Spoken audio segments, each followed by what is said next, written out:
Fuck! Fucking Ermac. God damn it. Fucking ass piece of shit character. Fuck this game. Yeah, bitch, I got you in the corner. How you like that? Fucking Ermac. Master Soul's bullshit. Fuck. I fucking anti-aired. God, fucking forward. Yeah, whatever. What the fuck? 50%? Are you fucking kidding me? One bar, 50%. Son of a bitch. Oh, I fucking tech that. God damn it. Alright, low. That's right. What you got now? In the corner, bitch. Flex that shit. The fuck is mashing down one? Fucking scrubby ass Ermacs. God damn it. Yeah, bitch. Fucking alright. What the fuck? I air to air. God damn this fucking character. Bullshit air to airs.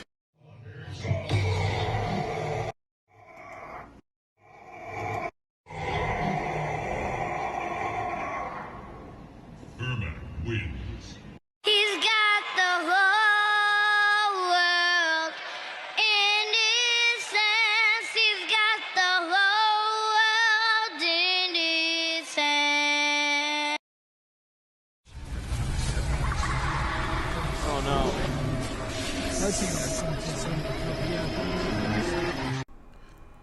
Around a month ago, I made a video titled How to Deal with Dragon's Fire Liu Kang. Then I made a follow-up video, sort of explaining how to perform Dragonfire cancels so that you could in turn practice the escape options I showed in the first video. At that point, I didn't really know what to do next, so I left it open to a poll, asking people what character gives you problems, what character could be the subject of a how-to. To my surprise, Ermac won that poll by a landslide, as it seems that not many people really know how to deal with Ermac in the entry-level play and even intermediate level of play. So, this video is going to be a little more in-depth than Dragon's Fire was, only because I'm not focusing on one variation of the character. I'm going to show the character in his entirety. So, I'm going to break down Ermac in terms of the core character, his ideal positioning on the screen, what he excels at, and then I'm going to go into detail on his staggers, typical gimmicks you find with Ermac, as well as getting into what he does in each variation and how to approach that. So, let's begin.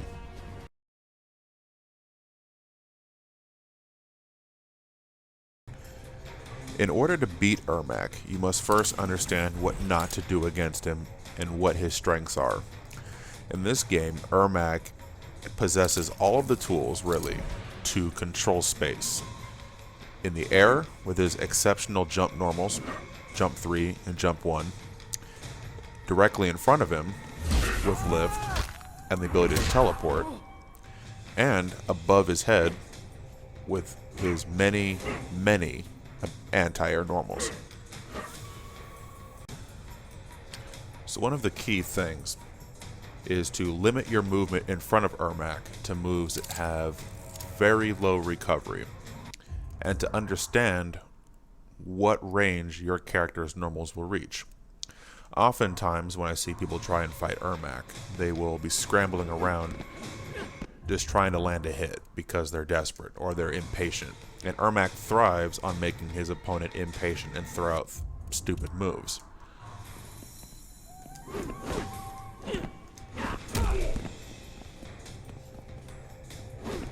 the result is just a simple whiff punish. So if you're going to do anything against Ermac, it starts with doing stuff that's safe and not to overcommit when you don't have to. One of the golden rules of this matchup: do not jump at Ermac unless it is a very strong read, your character has an exceptional jump-in attack, or they can change their jump arc, such as with a dive kick or a teleport.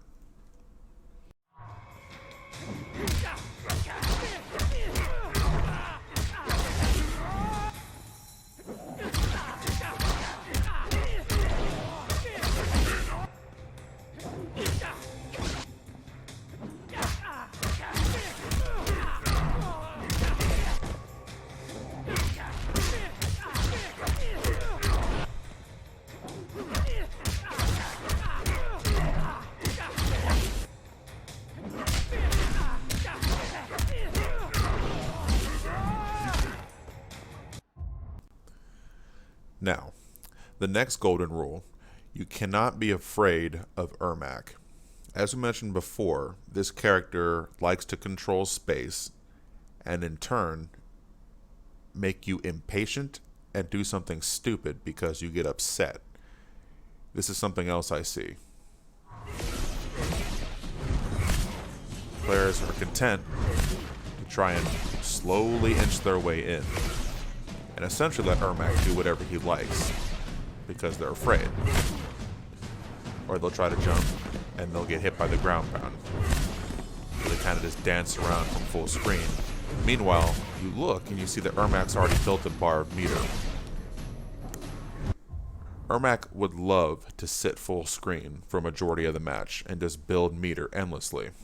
Remember that he does not need meter to do damage in combos, so most of his resources can be spent on breakers or reversals. So above all else, you can't allow Ermac to sit there and do this for the whole match, because you're going to be at a meter disadvantage, and as you can see, your health slowly gets whittled down with each ground pound. So what's the answer?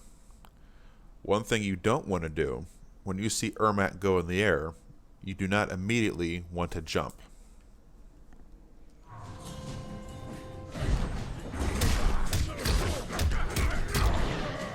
Because at any time, Ermac can cancel the hover into any special move, not just the stomp, but a teleport. And a lot of characters in this game have relatively floaty jumps that are easy for him to just teleport punish on reaction and in turn get a full combo.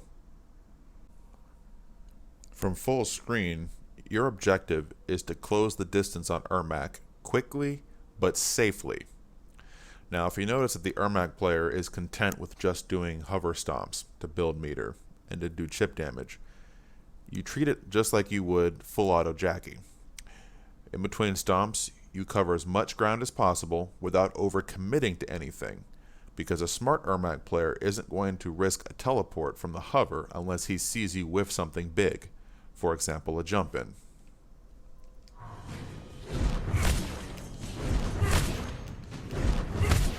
And then you're there.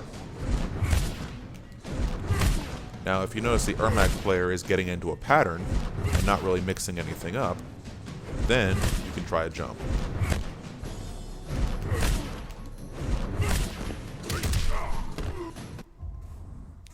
However, that's risky. You must read your opponent to determine what they're going to do. Now that you've closed the distance on Ermac and you have him up close, what is he going to do? His primary strings are going to be back 1-2, back 1-2-4, forward 2-1-2, forward 2-1 down 2, forward 3, forward 3-4, forward 4-3, back 3, back 3-4, back 3-2-1, and of course standing 1, 1-1, and even the occasional back 2, which he can hold as well as dash out of. Now, all in all, Ermac is relatively safe, as are many characters in this game. So opening him up by punishing his strings isn't going to be that common unless he overcommits to something. His forward 2-1-2 is -1 on block. It also ends in a knockdown right in front of him. Forward 3-4 is a mid to overhead that also launches. Forward 4-3 is an overhead to mid for a knockdown and decent damage. Back 1-2 is -3 on block and is special cancelable. Then of course there's back 1-2-4, which is 0 on block. And of course you can't forget forward 2-1 down 2, which launches for full combo. That is 0 on block. Now, as we mentioned, Ermac is not very punishable on these strings. However, he does have gaps.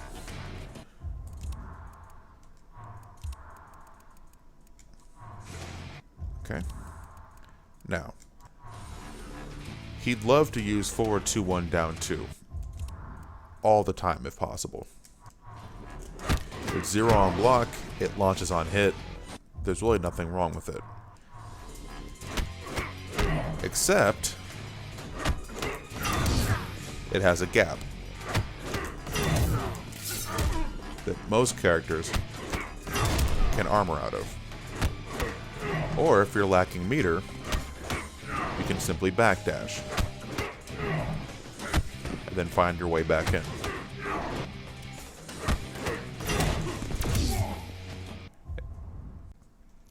Now, while we're discussing gaps, we can't overlook forward 3-4. You remember that string that goes from mid to overhead and also launches?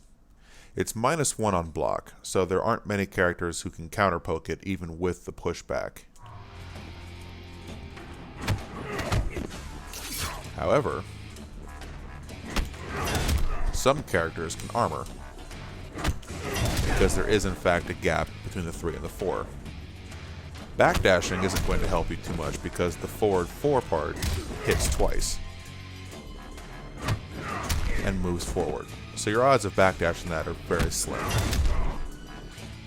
And because of the tight window before the 2 hits come, not every character can armor it effectively. So it's going to have to be something you take into the lab and find out for yourself. Now, there is one last gap we have to go over. We already know about Ermac's back 1-2 and his back 1-2-4. Both are safe, and with back 1-2-4 being 0 on block, it's an easy frame trap for his 6 frame down 1. However, Ermac does have another option out of this string in back 1 down 2. A relatively fast overhead that plants the opponent directly in front of Ermac, allowing him to go for whatever Oki setup he would like. However, much like with forward 3-4 and forward 2-1 down 2, there is also a gap in this string.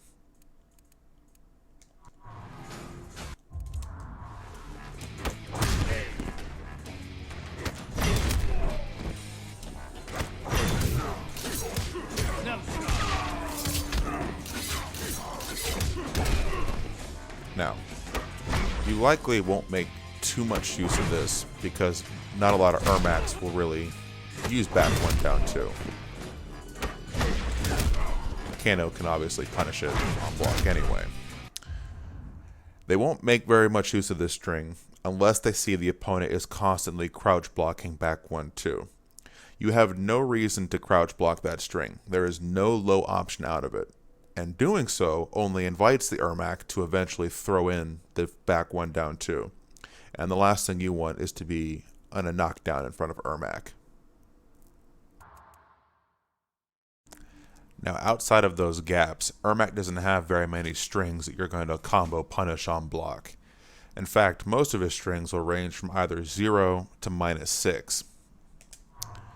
One of the buffs he received in the XL patch made his forward 4-3, which is the overhead to mid, -6 with no gaps. Therefore, it's unpunishable, and it's a safe overhead option he has, even though he can't combo from it. He also, of course, has back 3, which is -3 on block.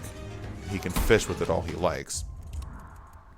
What they didn't change, however, was back 3-4, the double low, or back 3-2-1, which is the low to overhead. The double low is -10 on block. The low to overhead is -11. Therefore, they're both combo punishable by every character in the game. Just about.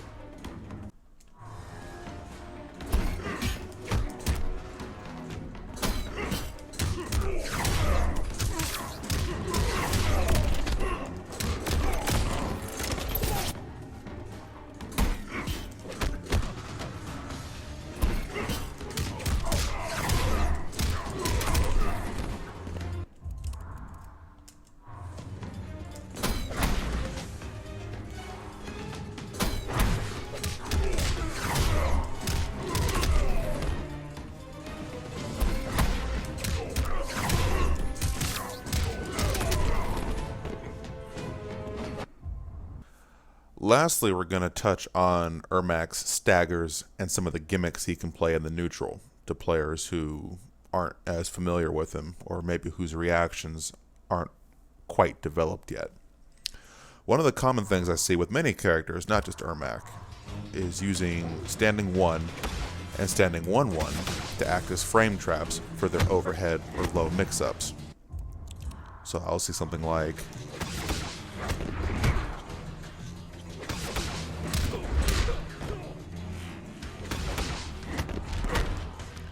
it's risky, it does have its place, but the thing to remember is that even though Ermac is +2 off of standing 1-1, nothing he does outside of a down 1 or a down 3 is really guaranteed on block. So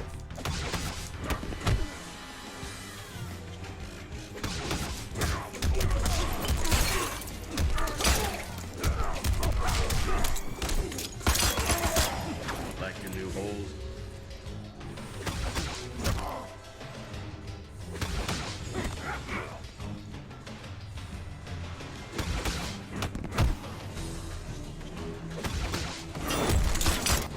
so on and so forth. Now, if he opts to down 1 or poke after that, then you kind of have to respect that option. Now, of course, if you think he's going to poke, then you don't have to push anything.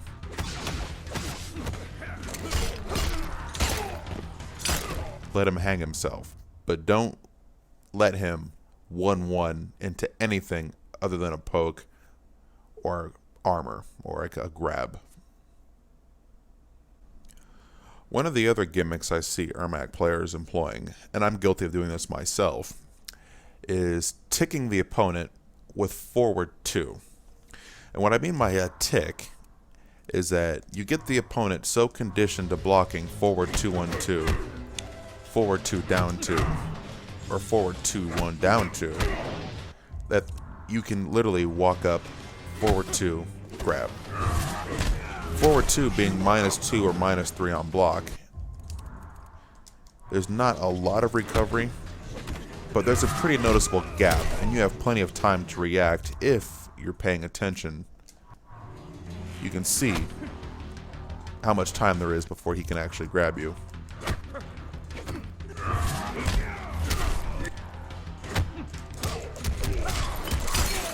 So on and so forth.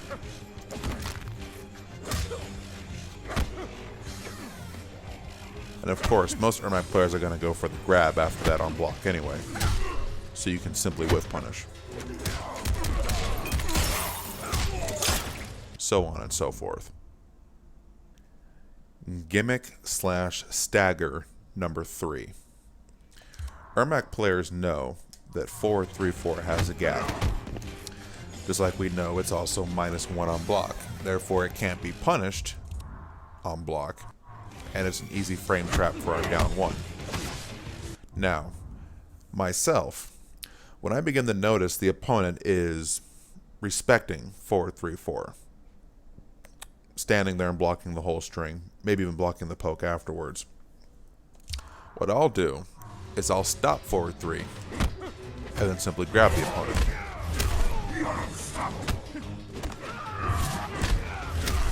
This one is a little more simple because it has a decent amount of block stun behind it, and forward 3 by itself is only -4 on block. So again, it's safe unless I push a button afterwards.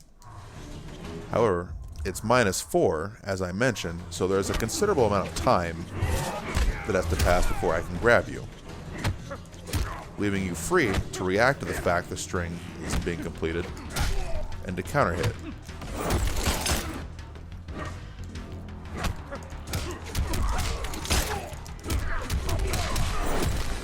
But again, you have to be paying attention and observing very carefully.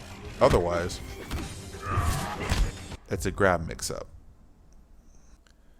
Now, the last thing we're going to cover in this part of the guide are Ermac's common armor frame traps. A lot of players, myself included, like to take advantage of the fact that our character is 0 on block, -1, even -6.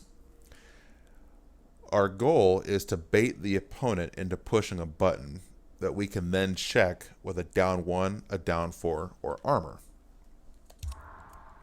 Some of the common armor frame traps you're going to see from Ermac are forward 3-4, forward 4-3, and back 1-2-4. Now, he doesn't need to spend the armor because of the fact that back 1-2-4 is 0 on block. That's a free down 1, a relatively free down 3.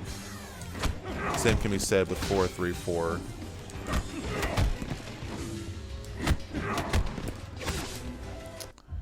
As well as forward 4-3, to a lesser extent because there's not as much pushback.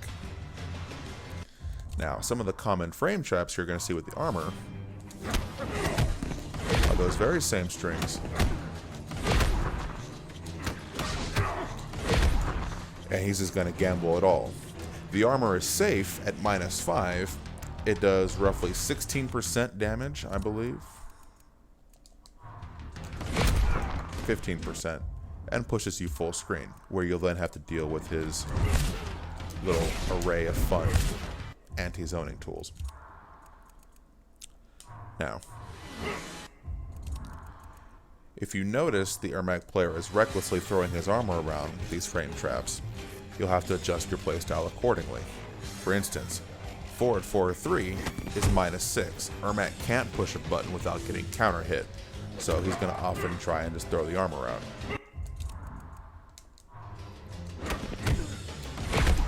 Knowing that you're going to poke and then get hit.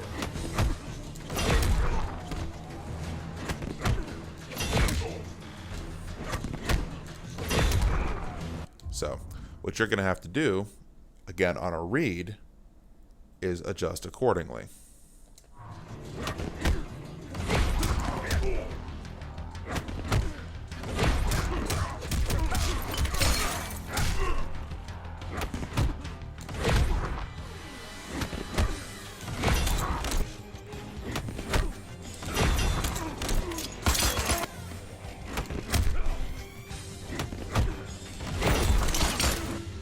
Now, of course, Ermac can change what armor moves he throws out depending on what variation he's using, and we'll get into that in a later part of the guide. Now, that is not guaranteed. Of course, he doesn't have to push a button, so again, you're going to have to pay attention to what type of player you're fighting, and then adjust what you do accordingly. It's a read that he has to make, and that you have to make. The difference is he has a little less to lose because of the fact that his armor is safe on block. Now that will conclude the first part of our guide in how to deal with Ermac as far as the character itself goes. In the next video, we're going to take a look at Ermac's variations, what their strengths are, how he uses them, and how you can combat them. From top to bottom, Mystic, Master of Souls, and Spectral. So, this video was a little longer than I wanted it to be, but there was a lot more to go over than I thought I would need to. Hopefully, this will help shed some light on Ermac, his weaknesses, and give you some ideas of what you can try and do to fight him next time you run into one in ranked player or tournament matches. So, stay tuned. The next video won't be too far off, and we'll take a look at Ermac's variations. Thank you for tuning in to this part of How to Deal With featuring Ermac. If you found the content to be helpful or informative, leave a thumbs up and subscribe for future content. If you have a question about something you saw in the video or something you'd like to see in a later video, leave a comment below.